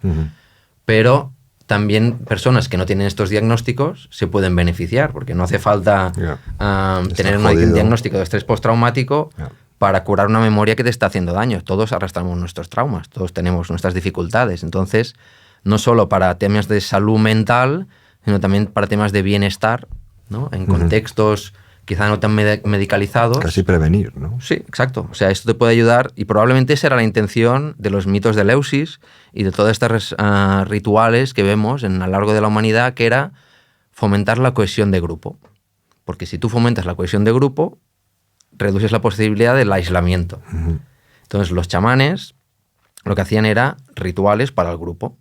Y en realidad en estos rituales no había consumo de drogas. Normalmente quien tomaba drogas era el chamán, los otros no tomaban. Pero había baile, había música, había ese frenesí dionisíaco, había ese fomento de los lazos sociales, que en último término, si tú lo que quieres es que el grupo sobreviva, ¿no? Como sociedad, lo que quieres es que tu grupo esté unido, sobre todo para que ante otros grupos en ese momento pues pudieras defenderte mejor y adaptarte mejor al medio. No, es que ahora a lo mejor quedarte solo pues puede suponer estar jodido y vivir una vida muy triste, pero hace poco quedarte solo era claramente morirte, porque igual no te podías ni alimentar. Ah, sí, sí, claro. O sea, el aislamiento hace 4 días era pues o que no te incluyera el grupo, que es un poco, es que esto surgió en el episodio de las pantallas. Si tú no obtienes la respuesta que esperas colgando una foto en redes sociales o en las apps para ligar, el cerebro lo interpreta como si el grupo te echara del círculo, del fuego de la tribu, ¿no? Entonces, claro, que es una cosa, no es menor. Pero vamos, perdona te haya cortado, pero era eso, o sea, el quedarte hoy en día solo, digamos, se puede, o sea, igual no te mueres tan rápidamente, ¿no? Que hace 300 o 400 años era una condena, ¿no? De muerte clara. Sí, sí. Bueno, yo considero, tengo esta mirada más antropológica, que somos animales sociales y que nuestro bienestar depende sobre todo de la comunidad y esto de lo integrado y reconocido y lo útil que te sientas en la comunidad, ¿no? Si esto no está, pues hay muchas más dificultades. Y una pregunta que me parece muy interesante es, en los tratamientos que que se están haciendo ahora, hay ciertas sustancias que parece que ayudan más a ciertos trastornos. ¿Cómo se genera ese vínculo? O sea, ¿es por las características de, la dosis a lo mejor o la experiencia en sí? O sea, seguramente hay una parte de la explicación que es neurocientífica, que es en qué regiones del cerebro funciona, qué mecanismos de acción se despiertan y que cada una de las áreas tiene como unas funciones, ¿no? Esto lo vemos muy claramente con la MDMA, con el éxtasis, por el estrés postraumático. O sea, por su proceso farmacológico, ¿no? De cómo se absorbe y que se activa y así, lo que se ve es que, que hay como disminuye la amígdala, que es esa parte que nos mantiene en alerta, ¿no? Que nos tiene siempre como intranquilos, que esto en personas con estrés postraumático está totalmente inflamado y disparado porque están constantemente en alerta, o si reviven una situación que se parece a eso, pues pierden el control, o sea, es gente que no tiene el control de su comportamiento. Entonces, parece que la MDMA, por ejemplo, pues al reducir esto durante unas horas, permite toda esta empatía, todas estas sensaciones de amor, ¿no? Por algo se dice que es la droga de los abrazos. Bueno, la sabiduría popular ya tenía mucho conocimiento científico, digamos, pero que la persona se sienta arropada, acompañada, querida, que desaparezca el miedo, pues claro, es especialmente indicado para personas con un estrés postraumático, pues de una situación de guerra, de violencia, de terrorismo, cosas realmente muy, muy extremas, ¿no? La psilocibina parece que está funcionando muy bien para la depresión, pero es que todavía no sabemos explicar qué es la depresión en términos del cerebro. Se hablaba de la hipótesis de la serotonina, ¿no? Siempre se decía, y todo el Prozac, todos los fármacos que se han dado durante 40 años tenían una explicación. Vemos que no funcionaba muy bien para la depresión, ahora la serotonina quizá explica mejor qué es la depresión. O sea, viendo por qué la gente responde mejor a este tratamiento, quizá podamos entender mejor lo que hemos empezado, que era qué es el cerebro, cómo funciona, ¿no? Y entonces ahora estamos en este proceso de afinar qué sustancia va mejor para cada uno de los hechos. Por ejemplo, la ayahuasca es muy interesante. Nuestra compañera Débora, de ICERS también, está haciendo una investigación para ayahuasca para personas con duelo severo. Es decir, personas que hace más de un año que murió su ser querido y todavía no han salido en términos clínicos, ¿no? De diagnóstico de esta sensación de tristeza y tal. Entonces, la ayahuasca es muy interesante porque lo que produce a nivel también neurológico es como una activación de la parte de la corteza frontal y de un campo interior, y se ve que hay como un diálogo entre las dos partes. Entonces, bajo los efectos de la ayahuasca hay como esto, como una psicoterapia, ¿no? Como si uno hablara con su propio terapeuta, y para casos de personas que han muerto, bueno, la ayahuasca se llama la soga de los muertos en quichua, ¿no? En el lenguaje original, y es porque ellos, los indígenas, hablan de que la ayahuasca les permite hablar con sus muertos o con sus ancestros, ¿no? Entonces, bueno, una vez más, la sabiduría popular indígena nos da una pista que resulta ahora para el duelo, nos sirve, ¿no? Para que personas que dentro de una cultura occidental que no tenemos muchas herramientas para explicar o abordar un duelo, pues de repente una técnica ancestral sirve, y en realidad luego vemos que en el laboratorio hay una correlación en cómo funciona a nivel neurobioquímico. Bueno, es apasionante, y estamos al inicio todavía en términos de saber cómo funciona el cerebro. Claro. De hecho, no sabemos cómo funciona el cerebro. No, y algunos son más complicados que otros. Eso sí. Pero lo que sí que es impresionante, bueno, lo comentábamos antes de sentarnos, era una entrevista que vi hace poco y hablaban de los miles, ¿no? de plantas que hay en el Amazonas, como en algún momento un señor cogió y dijo, oye, una señora cogió y juntó dos plantas que no tenían nada que ver, que no son psicoactivas, las hirvió durante 8 horas, ¿no? Y de repente se produce un componente muy, muy, muy psicoactivo, o sea, con mucha potencia, que es el DMT, ¿no? Es raro, y luego, o sea, es difícil de llegar a esa conclusión. Y luego, que desde el punto de vista occidental nosotros hemos visto o tendemos a ver estas culturas, ahora ya menos, ¿no? Pero los últimos décadas y siglos hemos visto hay una barrera etnocentrista, ¿no? Sí, completamente, claro. Básicamente, de no aceptar, ¿no? Que eso pueda tener un valor científico. Y en el fondo ahora se está viendo, bueno, que esta gente pues son expertos realmente, ¿no? Y en una entrevista que vi hace poco sobre la ayahuasca hablaban, sin entrar a ver si es verdad o no, o sea, pero sí, o a valorar si eso es verídico, pero que sí que está claro demostrado que las personas que acaban consumiendo ayahuasca ven entidades que se comunican con ellos de forma inteligente. Entonces ese concepto se ha verificado, o sea, con todos los miles de personas que han consumido y vienen a concluir en que eso sí pasa, ¿no? Te crea, bueno, sí, curiosidad, incertidumbre. Es apasionante. A mí me parece increíble gente que lo asocia con el espacio, o sea, con sentirse realmente en el universo, ¿no? De alguna forma, que es... Porque si nosotros ahora ya, pues, a través de la tecnología vemos imágenes del espacio y demás, pues sí, pero a una persona que nunca ha tenido acceso a una pantalla que te pueda describir, ¿no? Cosas que son galaxias, claro, ¿cómo atas esas dos, ese conocimiento? Y claro, te hace pensar muchas cosas, pero que ahí están pasando cosas impresionantes, ¿no? O sea, que vi un gráfico de un cerebro, un escáner con conexiones normales y un cerebro con psicoactivos, ¿no? O sea, y psicodélicos. Y era, bueno, todo colores, ¿no? O sea, una cosa... Están pasando cosas, y yo entiendo que están pasando cosas. Entiendo que hay gente que cuando está sufriendo muchísimo, si pasa un proceso de este tipo y le resetea, yo escuché una metáfora que me parece muy gráfica y muy útil, que es imaginarse un valle nevado, que cuando los pensamientos vienen a ser patrones neuronales que se establecen, cuanto más pasas por esos mismos surcos de nieve, como si estuvieras tirándote en un trineo o esquiando, cuanto más repites esos patrones, más se establecen, ¿no? En el cerebro. Y que consumir psicodélicos, de alguna forma, es como si nevara de nuevo y todo el valle estuviera por descubrir, ¿no? O sea, entonces, por eso la gente rompe con pensamientos que le hacen sufrir y a lo mejor interpretan un hecho de una forma mucho menos dañina y son capaces de pasar duelos, son capaces de dejar de fumar, dejar de drogarse, dejar de consumir heroína después de décadas consumiéndolo. Algo potencial está pasando ahí para que una persona se despierte y diga, oye, ya lo veo claro. ¿no? Entonces, es interesantísimo. Yo creo que me gustaría que habláramos un poquito de la clínica, de lo que hacéis, o sea, que es el proyecto clínica, la clínica sináptica. Sí. ¿Qué tipos de trastornos en principio son depresión, ¿no? Lo que estáis... De hecho, sobre esto que mencionabas, creo que es importante también mencionar una cosa, que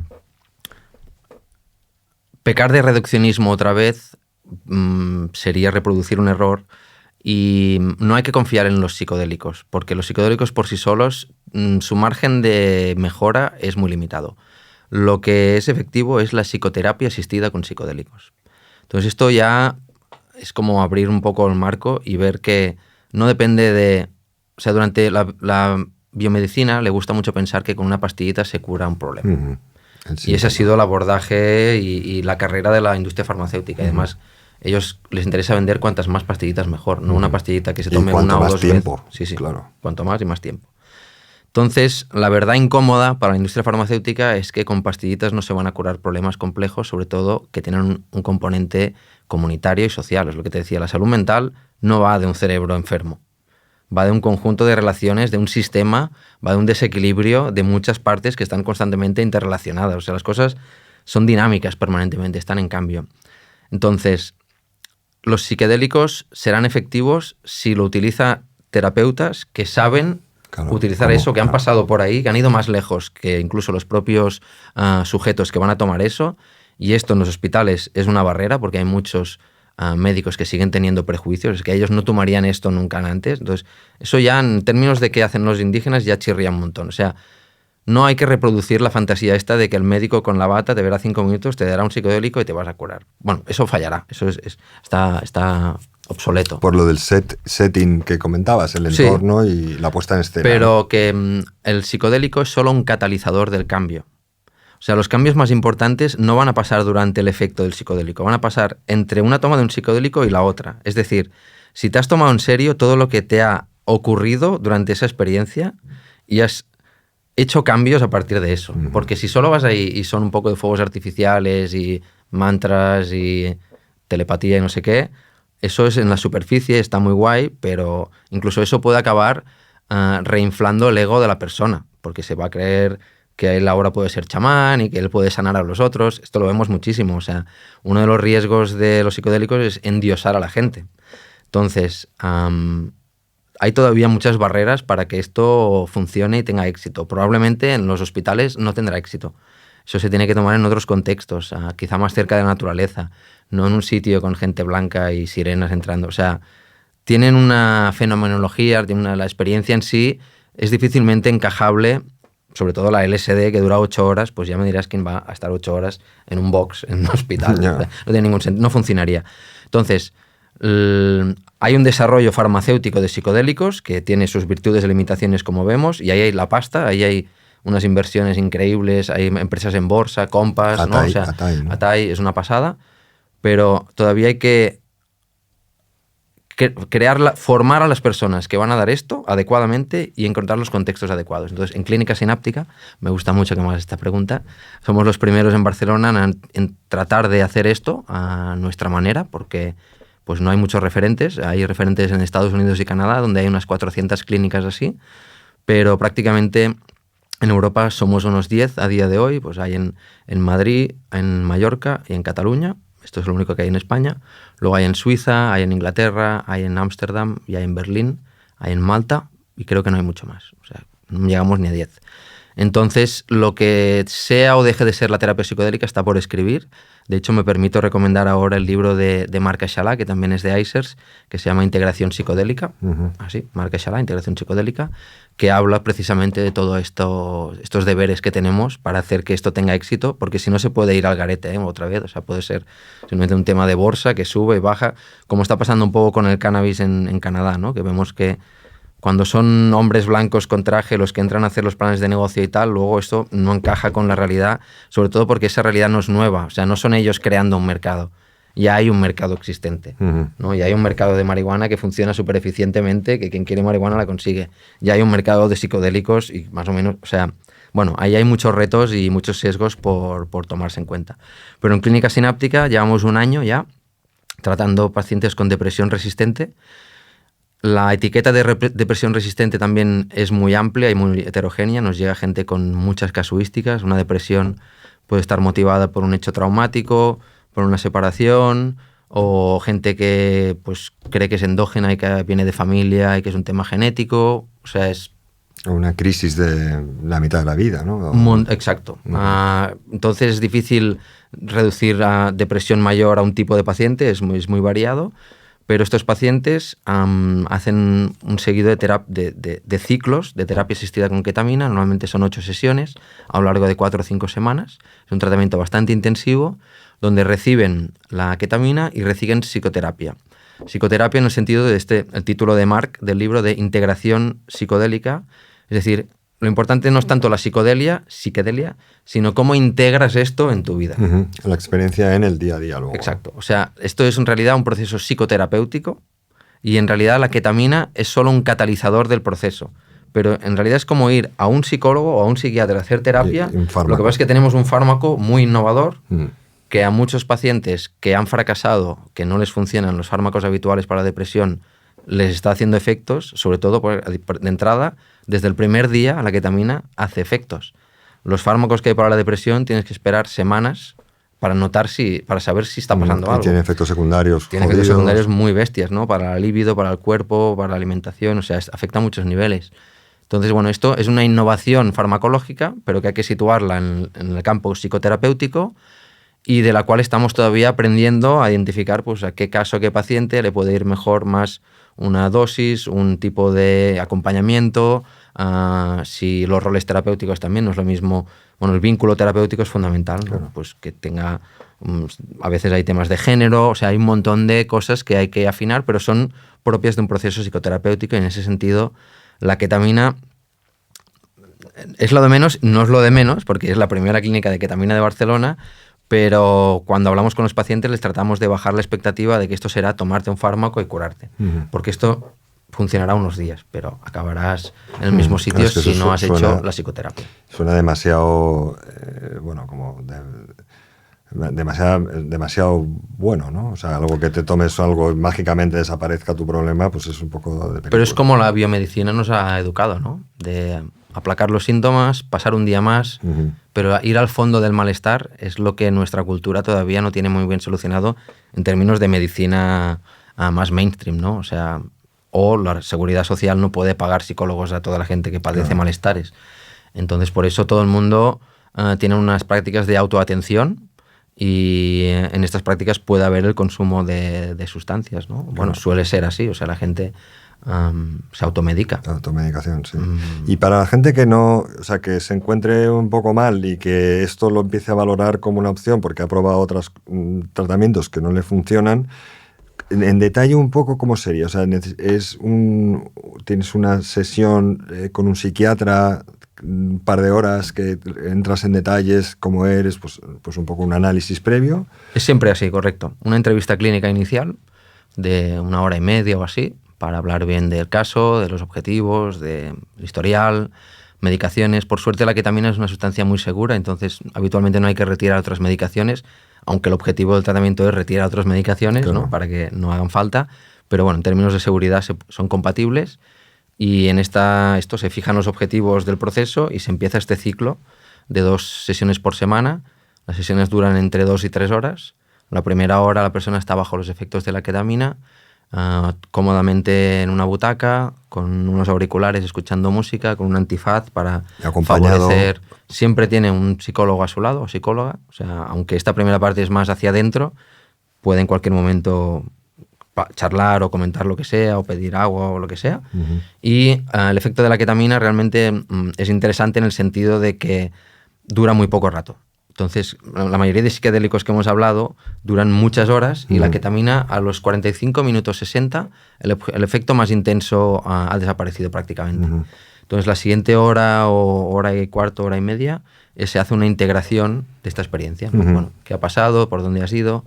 Y tenemos casos, o sea, no es una panacea, no le va bien a todo el mundo, pero cuando a muchas personas les va bien, y en especial algunas de ellas hemos tenido experiencias muy interesantes, muy significativas, de que la persona pues ha llegado al nudo que estaba detrás de ese malestar y ha empezado a ver cómo lo puede abordar, y con el terapeuta pues teniendo herramientas para deshacer este nudo, que no se soluciona ese día, pero ese día, claro, Empiezas tiene a una ver potencia. la salida, a lo mejor, ¿no? La dirección hacia dónde salir.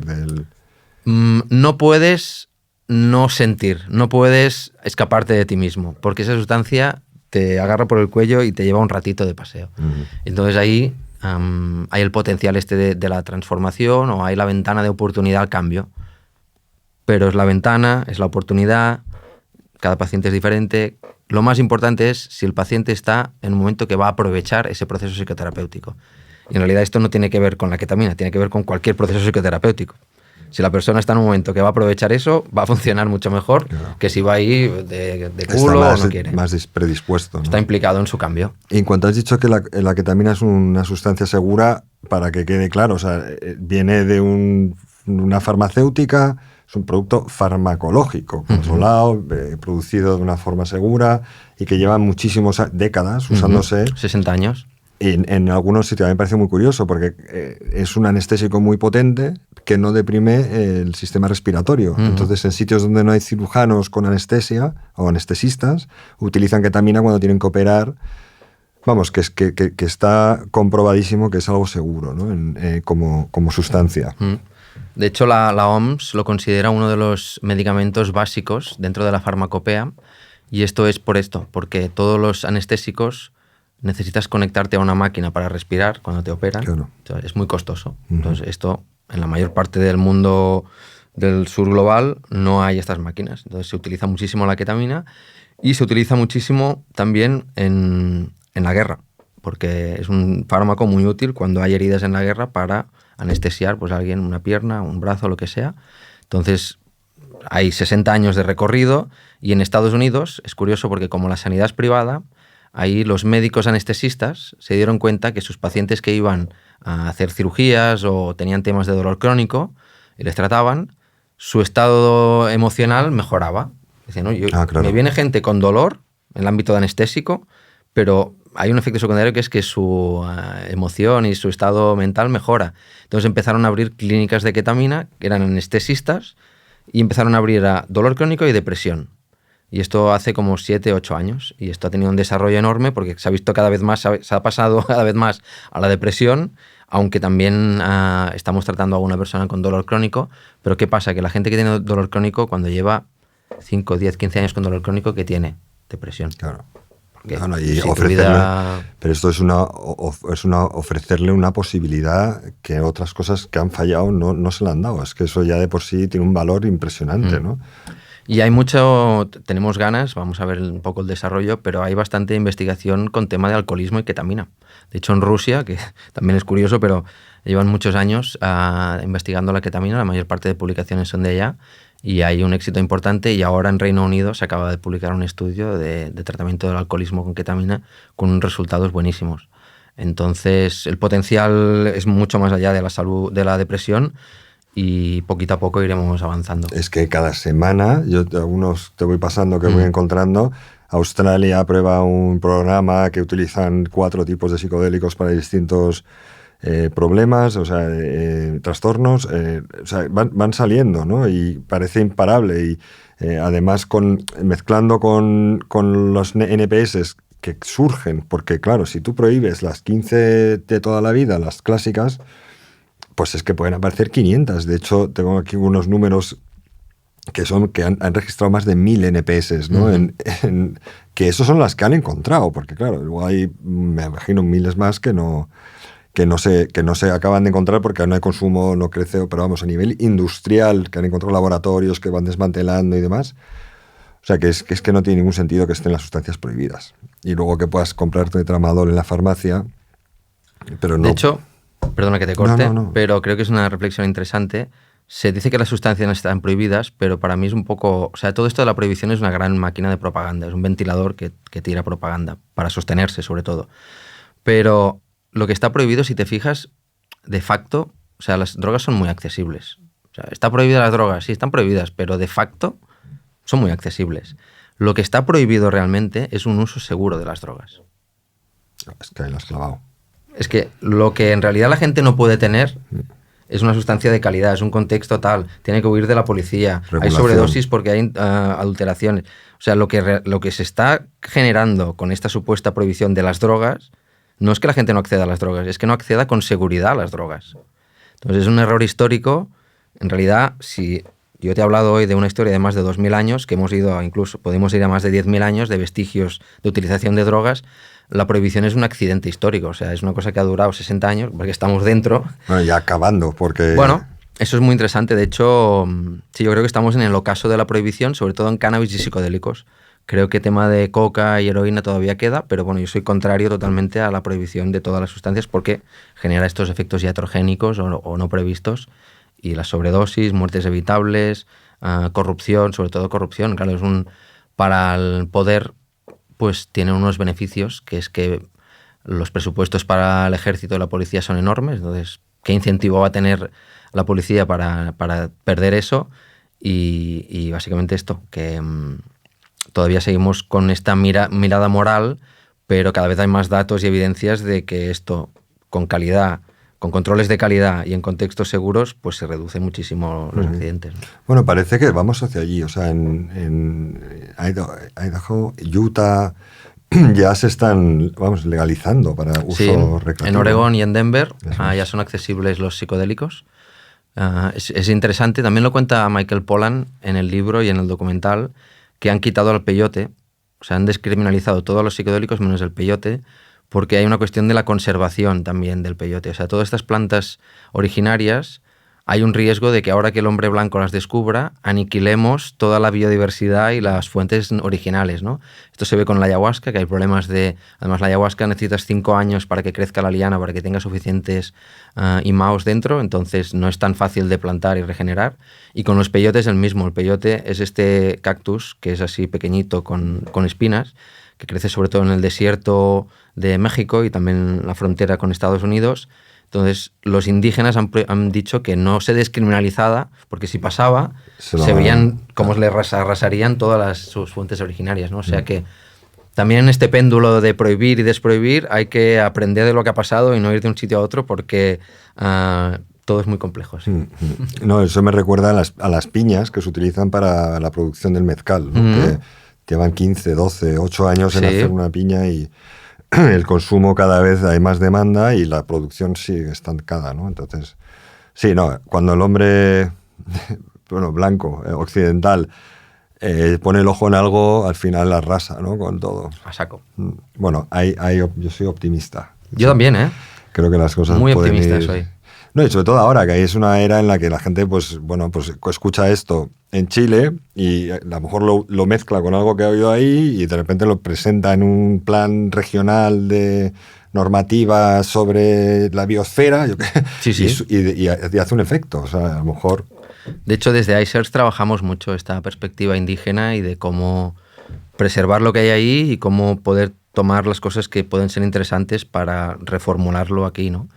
Porque sí, si no sabes de dónde vienes es muy difícil saber dónde vas, ¿no? Conocer la historia te permite no repetir los errores y entonces, bueno, como todo está dentro de una lógica también capitalista, de desarrollo, de mercado y tal, pues se pueden cometer algunos errores y ahí está iSearch haciendo esta labor de poner un poco contexto, de matizar las cosas, de encontrar puntos medios y de buscar más pues temas de derechos que no tanto de intereses, ¿no? Pues el derecho a la salud, el derecho a la autonomía personal, el derecho de los pueblos indígenas, el derecho de la naturaleza a seguir como está. O sea, hay una serie de elementos que desde el mundo corporativo quizá no se tendrían en cuenta y que desde el mundo social es muy importante. Pues, bueno, no se tenía en cuenta hasta ahora, pero luego lo que me has comentado antes por encima, Ataí, que tengo algunos números, o sea, tiene un market cap de casi 3 billones de euros.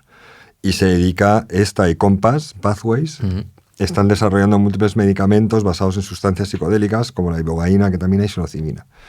O sea, que va para allá en ciertas áreas del mercado Compass macro, ¿no? Es esta gran compañía que detrás está también Lucian Engelmeyer, que es un filántropo que había apoyado a Donald Trump, y bueno, hay cosas de la alt-right ahí interesantes, de cómo este mundo se mete sus tentáculos en el... Bueno, todo tiene muchas caras, pero ellos están consiguiendo el desarrollo, ya están en fase 3 de desarrollo de estudios clínicos con psilocibina para depresión.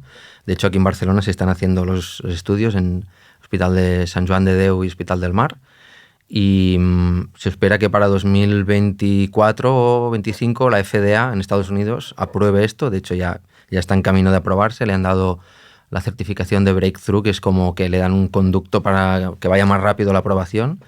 Y en un año o dos la agencia europea podría aprobar este fármaco. O sea que estamos hablando que en los 3-4 siguientes años la MDMA y la psilocibina pues serán de prescripción, como lo es ahora la ketamina, y serán los 3 psicodélicos que están en ámbito clínico, porque a día de hoy solo la ketamina es prescribible, las otras están todavía en estudios. Entonces, hasta que no acaben y estén en la farmacopea, no serán prescribibles. Pero bueno, cada vez es más fácil hacer estudios, bueno, está madurando. Sí, claro, eso es romper el hielo, ¿no? Luego hay un producto que a mí me llama mucho la atención, que viene a ser lo que es la naloxona para los consumidores de opio o de heroína, y que la naloxona, para los que no lo sepan, bueno, pues es un antagonista, ¿no? Que te para el efecto de la sobredosis, sí. Claro, entonces revive a la gente, literalmente, que están azules, ¡pum!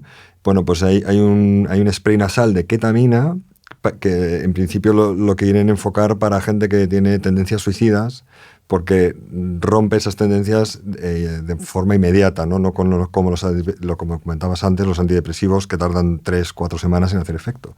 O sea, esto es un spray nasal que a lo mejor asistentes del SAMUR, si ven que alguien se quiere suicidar, pues a lo mejor consiguen darle este spray y el tío en minutos cambia de forma de pensar, ¿no? Bueno, la esketamina es el desarrollo que ha hecho Johnson & Johnson, que es esta gran farmacéutica, de la ketamina para depresión. Entonces tiene la indicación de depresión, ansiedad y pensamientos suicidas. O sea, tiene estas 3 indicaciones. Aquí nosotros, que ya tenemos un tiempo en este ámbito, vemos que es un gran un ejercicio de marketing. O sea, esto responde a unos intereses de ganar una cantidad de millones que ni te puedes imaginar. Y ellos lo que han visto es esto, que la ketamina estaba siendo usada para tratar la depresión, y han dicho, vamos a desarrollar un fármaco para la depresión, porque la ketamina es un anestésico, como hemos dicho antes. Entonces hicieron estos estudios clínicos que hemos dicho, fase 1, fase 2, fase 3, con pacientes con depresión, y mostraron que la esketamina, que esto también es un fraude, que es, han pillado la molécula de la ketamina, le han puesto un pequeño oxígeno aquí y han dicho, hemos inventado una nueva molécula, pero es la ketamina. Lo que pasa es que eso les permite patentarlo y durante 20 años cobrar de vender eso, pero la ketamina funciona igual o mejor que la esketamina incluso. O sea, bueno, ahí hay un juego de intereses. Entonces, para hacerlo más accesible, lo han puesto en un nebulizador, como tú dices, que se insufla por la nariz, y han demostrado que es 8 veces más efectivo que cualquier otro de los fármacos para la depresión. ¿Vale? O sea, que es una campaña muy potente de marketing, pero todo esto tiene muchos sesgos, porque ellos han seguido a la gente solo 6 meses. O sea, se está vendiendo, con lo que decíamos, se están vendiendo unas cosas, unas promesas, y otra vez es como, me tomo esto, ya no, y esto, o sea, no. O sea, sin la psicoterapia. Entonces, lo de parar el pensamiento suicida, sí, además lo has comentado tú antes, que lo quería apuntalar. Precisamente la ketamina, de entre todos estos psicodélicos, quizá también la 5-MeO-DMT o así, sí que son sustancias que hacen como un reset, como apagar el ordenador y volverlo a encender. O sea, tienen esta propiedad de como un chispazo en la cabeza y como freír un momento el cerebro, ¿no? Que, bueno, apagar como lo que hacíamos antes, cuando se colgaba el ordenador, pum, pum. Entonces, claro, tiene unos efectos farmacológicos tan bestias, o sea, que te haga esto, claro, corta el pensamiento suicida y corta todo pensamiento. O sea, que es como que, pum, una hostia en tu cara y evidentemente te vas a suicidar porque esto te para el pensamiento y te deja una relajación después. Pero, ¿cómo están metiendo la esketamina en los hospitales? Que ahora desde hace 3 meses la Seguridad Social lo paga. Cada bote de esketamina vale 350 euros. Una persona tiene que tomar como 16 botes en 2 meses. ¿Vale? Hay millones de personas con depresión. O sea, estos han hecho como los de Canadá, que hacían esas cuentas, Pero ¿qué está pasando? Que tú vas a un hospital, te hacen sentar en una sala como si fuera de quimioterapia, llega una enfermera, te mide la tensión, te da el nebulizador, tú te lo das y ella solo controla que no tengas ningún problema con la tensión. Y a cabo de 45 minutos, cuando has acabado, te dicen, ya está, pum, y se va a su casa. Claro, eso es una vez más pensar que dando ketamina se va a curar la cosa. Y claro, durante un tiempo se cura, porque tiene un efecto farmacológico tan potente que la persona que lleva 20 años en depresión, que no ha tenido ninguna respuesta, claro, esos 2 meses tiene un cambio. Pero sin la psicoterapia, esto está condenado a ser una cosa, un parchecito, que a lo mejor a alguna persona sí le quita la depresión, pero a la mayoría al cabo de un tiempo pues no será, ¿no? Entonces, bueno, pero como todos los beneficios, cuanto más esfuerzo suele dar más beneficio, ¿no? Claro, cuando más por esto. O sea que hay estos riesgos de repetir todas estas ilusiones y soluciones a corto plazo que son caducas, que hemos visto que no funcionan. Has comentado antes lo de a Michael Pollan, ¿no? Que es interesante porque es un nutricionista, ¿no? Experto en nutrición, que no tenía experiencia con el consumo de psicodélicos hasta que lo ve la perspectiva de, bueno, es una planta, ¿no? De hecho, a nivel genético es más parecido a una seta al ser humano que a una planta. Que es algo el reino de los hongos es diferente al de los animales y a los humanos. Sí. Impresionante. Y bueno, a mí me llevó a pues un poco estudiar y investigar sobre Paul Stamets, que es impresionante ese hombre que no estudió carrera, no es académico, pero luego se ha convertido en el micólogo más reconocido de América, ¿no? Patentando, que es un genio, porque patenta, bueno, hace ciertos cambios en unas esporas para que las hormigas termitas las engaña de alguna forma, entonces hace que esas termitas vean a las esporas como inofensivas. Una vez las meten dentro del nido, infecta a todas las demás y se mata. Entonces el tío patenta este mecanismo de acabar con termitas de forma natural y, bueno, claro, ganó muchísimo dinero y luego monta su empresa que se llama Fantastic Fungi, que no se llama... Esto es el documental, no sé si la empresa se llama así también. Pues creo que sí. Documental de Netflix, muy recomendable. Sí, fungi.com, pero que luego te metes es Fantastic Fungi, sí. El libro este es precioso, es una maravilla, de unas fotos increíbles y que no son todas psicoactivas, pero bueno... Este hombre además se metió en este mundo porque era tartamudo y le daba vergüenza pues conectar visualmente con alguien, y entonces para evitar tener que hablar miraba al suelo. Y entonces se pasó toda su infancia y adolescencia mirando el suelo. Entonces eso le llamó la atención, las setas y los hongos que iba viendo, y por eso se metió en este mundo, ¿no? Pero vamos, este libro es precioso, son unas fotos muy bonitas, te explican todo tipo de variedades. Y si te parece, vamos a pasar bueno, voy a recomendar... Solo comentar de Paul Stamets, porque ahora se ha hecho famoso, pero ya le conocíamos nosotros. Le conocimos en 2013 en la conferencia de MAPS en Estados Unidos. Presentaba un libro que se llama Cómo el micelio puede salvar al mundo, en inglés. Y es muy interesante porque él ha pasado al ámbito de la psicodelia para hablar de setas en general, ¿no? Y él habla de cómo el micelio es la internet de la naturaleza, es esa red que vertebra todos los seres por debajo del suelo. Bueno, es interesantísimo, sus potenciales aplicaciones y tal. Pero Paul Stamets venía de la psicodelia, o sea, ahora ya es más allá, pero él se cura su tartamudismo, esto lo cuenta en el documental de Netflix, con una dosis alta de psilocibes en un árbol, en una tormenta, o sea, una experiencia horrible, un mal viaje, pero le cura el tartamudismo. Y él en los 70 publica un manual de cultivo de hongos psilocibes que circuló por todo el mundo. O sea, yo incluso en los 90 lo había conseguido porque las setas son fácilmente como cultivables en entornos domésticos. Entonces, debido a la prohibición, los psiconautas buscaron cómo expandir este conocimiento, y uno de los referentes, aunque lo hizo con un seudónimo, pero ahora ya lo ha contado, Paul Stamets es el autor de uno de los manuales que se hicieron más famosos en todo el mundo y que le empoderaban a la gente a saber cómo hacer un cultivo de hongos en tu casa. Y sigue estando vinculado al ámbito de la psicodelia, que es que, como dices, ha trascendido y es un científico famosísimo y un tío con un carisma de la hostia, además. Sí, yo le he visto un TED Talk y es impresionante, va con una seta. Sí, como si fuera una seta de gorro siempre, tiene unos gorros espectaculares. Y lo del micelio que has comentado también, algo que yo no sabía, era que el organismo vivo más grande del mundo está en Oregón, creo que es un micelio, que es pues como del tamaño de Andalucía. Exacto. Una cosa que está conectada, que se nutre, que se comunica y... Que, por cierto, esto de los gorros de él, ¿tú sabes lo que es la barretina catalana? Bueno, sí, es como una boina, ¿no? Una boina roja que se pone así. Pues esto tiene un vínculo con las setas. De hecho, en la cultura, sobre todo céltica, los Liberty Caps, es como llaman ellos a los monkeys, que son las setas estas que crecen en la naturaleza, en las cacas de las vacas, que son psicoactivas.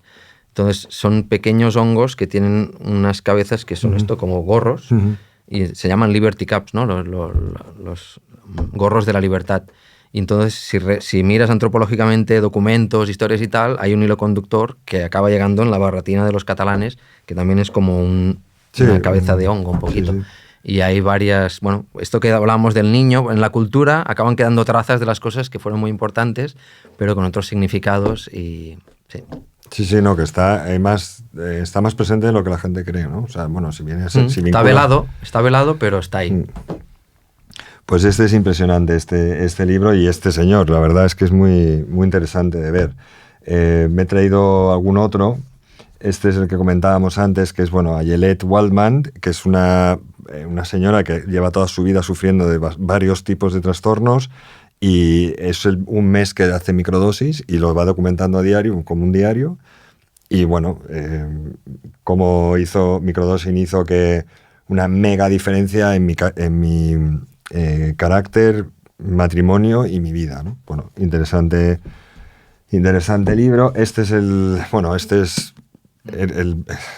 big hit ahora, ¿no? Desde hace un tiempo, el nutricionista Michael Pollan, que también escribió otros dos que son muy buenos, pero no tienen que ver con este tema, pero es sobre granjas, el cultivo del maíz, que ha hecho un destrozo monocultivo en Estados Unidos. Pero es interesante ver, es una persona mayor que nunca ha tenido interés en esto, cómo se inicia en conocer más este mundo y los beneficios que él ve desde un punto de vista muy académico, maduro y muy interesante. James Fadiman, que también conocerás, el Psychedelic Explorer's Guide, Safe, Therapeutic and Sacred Journeys. Eso es otra cosa que se me ha olvidado comentar, digamos, catalogando diferentes tipos de uso, ¿no? Que viene a ser terapéutico y a lo que llaman sacred o ceremonial, ¿no? Más, o sea, no sé si es por la cantidad de dosis o si, o por la función que le estés buscando, pero aquí lo separa y este señor es un médico, Harvard, Stanford, ha estado en todos lados, Research Group en Menlo Park, aquí desde el año 75 escribiendo y estudiando la psicodelia, ¿no? Tennis McKenna, es el último, Food of the Gods, también. Buenísimo este libro. Están todos traducidos al castellano, también para que la gente... Sí. Creo que la de la mujer de microdosis no me suena, pero los otros diría que sí, por si la gente lo ve más accesible. Son bastante conocidos. Son muy buenos, sí. Y a mí es que me gusta mucho la historia y la antropología. Aquí hay fotos, lo que hablábamos, de los tótems, que tienen miles de años, ¿no? Que es muy interesante ver de dónde viene y también es un libro muy interesante sobre este muy tema para profundizar, sí. ¿no? Y nada, si tienes alguna idea, o sea, alguna recomendación que pueda la gente que quiera interesarse. Sí, había pensado en compartir el libro del río de Wade Davis. Wade Davis fue discípulo de Richard Evans Schultz, y que era uno de los botánicos más reconocidos de Estados Unidos, de Harvard también, que durante la Segunda Guerra Mundial lo mandan a la selva para buscar fuentes de caucho para toda la necesidad que había para la industria armamentística. Y el tipo se pasa años perdido en la selva coleccionando especies botánicas, conoce a indígenas, le descubren la ayahuasca, es el descubridor de la ayahuasca.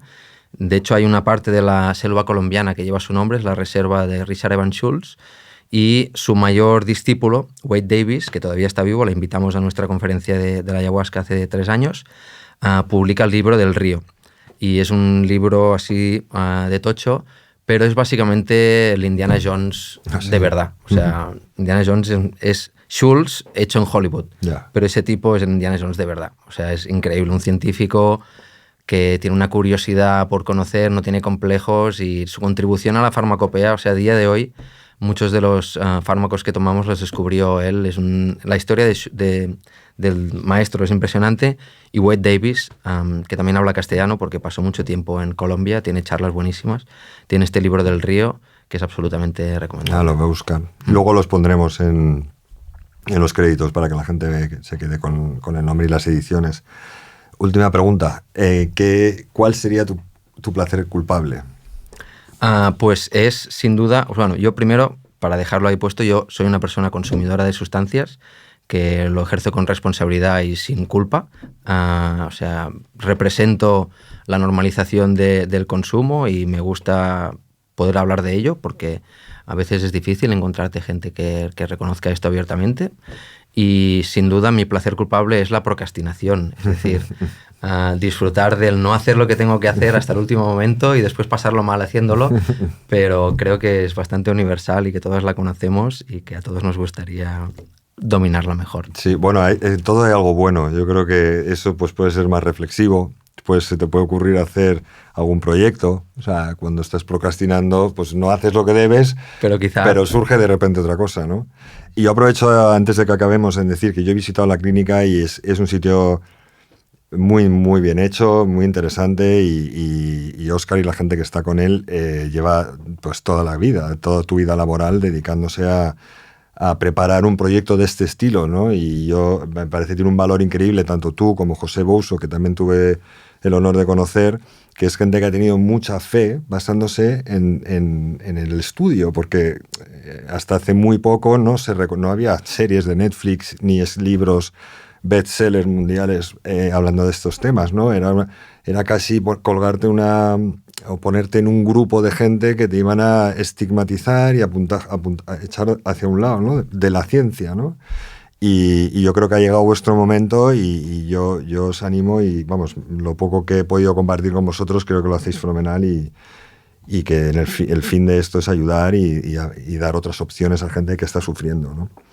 Así que muchísimas gracias por venir, Óscar, y enhorabuena por vuestros proyectos, ¿eh? Pues gracias, Rui, y mucha suerte con el podcast y todos tus proyectos también. Gracias a ti. Aunque por ahora se mantienen en el anonimato, me gustaría agradecer a nuestros patrocinadores de este programa, sin los cuales este proyecto no hubiera sido posible. Vamos a distribuirlo de forma gratuita y estará disponible en las plataformas más conocidas como Apple Podcasts, Spotify, YouTube, iVoox. Al final del programa podréis suscribiros al mismo.